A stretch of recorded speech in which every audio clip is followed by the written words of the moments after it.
தென்னாடுடைய சிவனே போற்றி, எந்நாட்டவர்க்கும் இறைவா போற்றி. வாதவூ பெருமான் திருவடிகள் போற்றி போற்றி. முத்தன்ன விண்ணகையாய் முன்வந்து எதிரெழுந்தன் அத்தன் ஆனந்தன் அமுதென்று அள்ளூரே.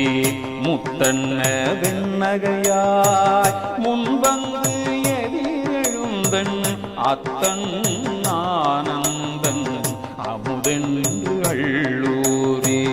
தித்திக்க பேசுவாய் வந்து உன் கடை திறவாய், பத்துடைய ஈசன் பழடி பாங்குடையே. தித்திக்க பேசுவாய் வந்து உன் கடை திறவாய், பத்துடைய ஈசன் பழடி பாங்குடையே.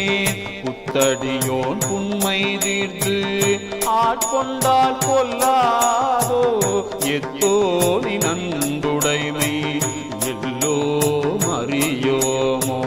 புத்தடியோன் உண்மை தீர்த்து ஆட்கொண்டால் கொல்லாதோ, எத்தோனின் அன்புடைமை எல்லோம் அறியோமோ. சித்தம் அழகியா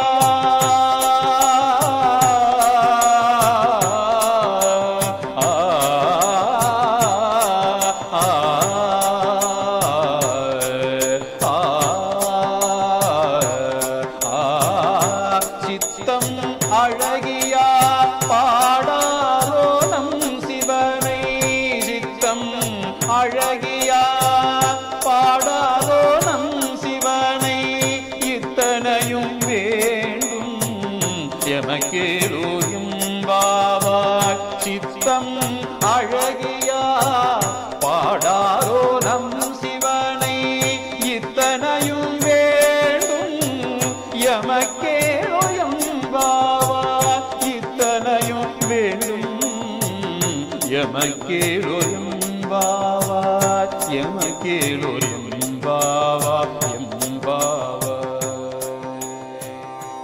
முத்துப்பற்கள் தெரிய சிரித்து எங்களை மயக்குபவளே, முன்பெல்லாம் நாங்கள் வந்து எழுப்பும் முன்னதாக நீயே தயாராக இருப்பாய். சிவனே என் தலைவன் என்றும் இன்ப வடிவினன் என்றும் இனிமையானவன் என்றும் தித்திக்க தித்திக்க அவன் புகழ் பேசுவாய். ஆனால் இப்போது இவ்வளவு நேரம் எழுப்பியும் எழ மறுக்கிறாய். கதவை திற என்கிறார்கள்.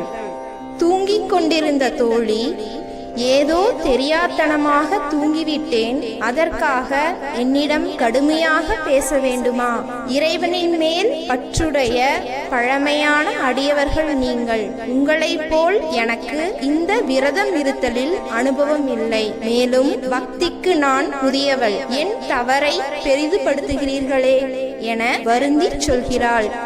வந்த தோழியர் அவளிடம், அப்படி இல்லையடி, இறைவன் மீது நீ வைத்துள்ளது தூய்மையான அன்பென்பதும் தூய்மையான மனம் படைத்தவர்களாலேயே சிவபெருமானை பாட முடியும் என்பதும் எங்களுக்கு தெரியும். நீ சீக்கிரம் எழ வேண்டும் என்பதாலேயே அவசரப்படுத்துகிறோம் என்றனர். விளக்கம்: ஒரு நாள் கோயிலுக்கு போவது, ஆண்டவனை விழுந்து விழுந்து வணங்குவது, மறுநாள் ஏதோ விரக்தியில் அல்லது எதிர்பார்ப்பு நிறைவேறாமல் போனதும் அவனை வணங்குவதை விட்டு விடுவது, இதெல்லாம் நிஜ பக்தியாக முடியாது என்பதே இந்த பாடல் உணர்த்தும் கருத்து. தென்னாடுடைய சிவனே போற்றி, எந்நாட்டவர்க்கும் இறைவா போற்றி.